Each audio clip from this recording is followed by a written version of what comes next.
what try say opesa osote nenso emfa wo ko jogging ebiemu nso na oye fasting why nema bebre betimi aboa ma oso ate so emfa wafui ba ne se eba oye hwia enyi etore bia no waba mu krampa bu se obeye nema ebema oso ate emo aba mu ne mumu ne so why say nema we se nyina na se still a oso ntimi a de me bekan de onyeye me bete okwan a obefa so a obeyi su cinnamon honey lemon and a cayenne pepper say nkofo nan na wode abene srade e woni pedua nim me den de Asonaba Owusu Aduomi a me herbal doctor me da organic foods Ghana no and as a healthy soul enterprise no we you bibini apomden channel e YouTube ana wo hwe wo how bi dia ma na ebi nso a fe number na na screen ase no na ye ne woni nkomo e bia ye hobetimi ya last stop ansana metro kwan a obefa so a obe combine sa herbs we say nyina abom edielusu weight no me be kan herbs ni mu bia dwumadi a eye ewo ni padua nim die di kan eye cinnamon na ye ka say cinnamon a enhwemu kire se wo fa cinnamon eko ni padua ma ebua ama etesrade a ewo ni padua no so a ha ni padua no ama oni padua no waye kakra ojo ho a enje etiso ebiemu nso no esanso bua oni padua no wo mra waye wadwen se opese oso etie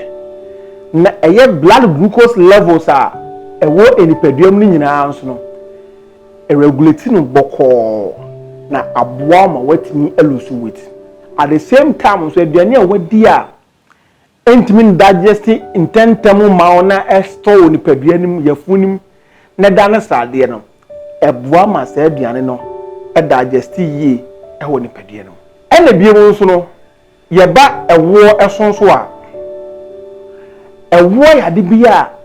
ekenya hormones a ewo ni padua nim no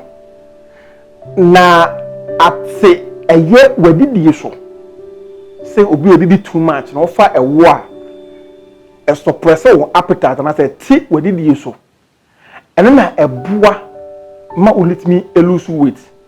udidi bebre a oye kese udidi kakra bi so a osote nti ewo boa mo wadidi so ye den ete eboa ma aduane timi digest ye ewo ni padua nim na timi so aboa am walusu fat na so wa bene srade bebre ewo ni padua nim dodo na ate lemon ho asem bebre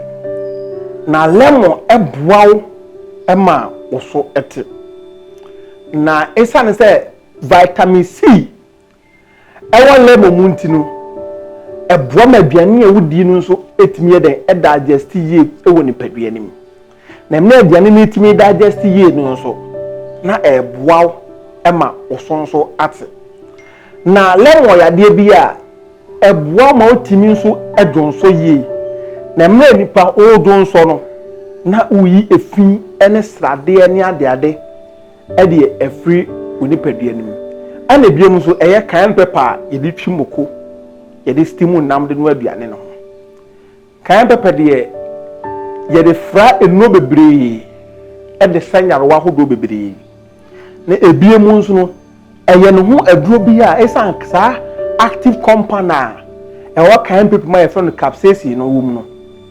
eboa ni padua ma ni padua na bene srade bebre ewo ni padua nim na esanso boa ma etime digest aduane biara a wadi akoni padua nim a etime digest ye na boa ma ne digest ye na median e digest no na kan pepper no so fa kwan bi so atwetwe srade a ewo ni padua nim nyina de aba abonten na kwan ben abefa so a bezu say enu nan ya mebobo so yi cinnamon cayenne pepper lemon ne wo e de alusu weight de tie ne say per eye pure water sachet no half ye ka the pure water sachet ni half a ne ye kasa fa 250 ml of eye pure water na noa na ehunya hye kakra na fa cinnamon powder teaspoon baako na fe cayenne pepper no so fa teaspoon no quarter na se teaspoon baako bechemu 4 na fa fra the same formula cinnamon ne warm water no ubiya fa ewo teaspoon baako fa fra na fe chim lemon suyi miensa pe lemon ekutuo no miensa na chim baako foforo saa ne se miensa chim nso ne nyina fa gu saa formula yi mu na twen na enyo kakra